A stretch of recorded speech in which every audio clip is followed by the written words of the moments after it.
Today, we're gonna go over one of the most important settings in NBA 2K25, and that's the camera angle. We'll also take a look at my favorite view that I like to use during career games and when I'm playing in the city. If you're a new player to 2K, I know the camera angle can be extremely frustrating, especially when you're just trying to hoop. But it's important to set this up because the angle that you see your player and the way that you see other players positioned on the court can really help when you're trying to find lanes and create open shots. Now, this setting is not hard to change, but the method is different depending on whether you're playing in the city or if you're playing in your My Career mode. Now, for the other modes like Play Now or the single player games where you don't have to play online, you can pretty much use the same method that you would when you're playing your My Career mode. Now, since we're talking about the My Career mode, let's go ahead and jump into your My Career so we can look at the camera view and switch some things around so you can have the perfect view for each of your games. For the My Career mode and the Play Now modes, you need to have started the game before you can change the camera view. Once you get on the court, you should be able to pause the game,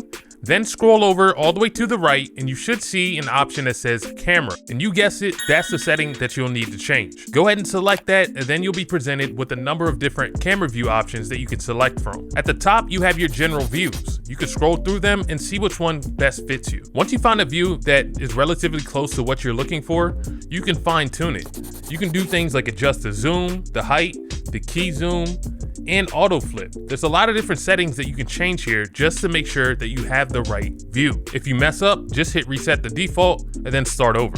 The view that I like to use is the 2K view. I typically have the zoom between 5 and 10 with a height of 10. Now this may change depending on what position I'm playing, but generally it's definitely going to be the 2K view with only adjustments to the zoom and the height. It helps me see the lanes better, and I like being able to see everybody on the court all at once. Now that we covered the My Career and Play Now modes, pretty much the single player modes, let's look at how you can change your camera view when you're playing online games and when you're playing in the city. This time around, it's going to be a little bit more difficult to change the camera view. And it's only because you cannot pause the game to change the view. You have to do this during the game. So you have to find a time when there's a break, when you don't have the ball, when your person that you're guarding doesn't have the ball, to try to switch the camera view on the fly. So if you hit right on the D-pad, whether it's for Xbox or for PlayStation, you can change the view to the view that you like. Just pick the perfect time to change it, because most likely you'll end up giving up a play or a bucket. Just do your teammates a solid and let them know beforehand when you're trying to figure things out. But let me know down in the comments, what camera view do you like using in your My Career and in the city? I hope you enjoyed this one and learned something new. I'll catch you in the next one.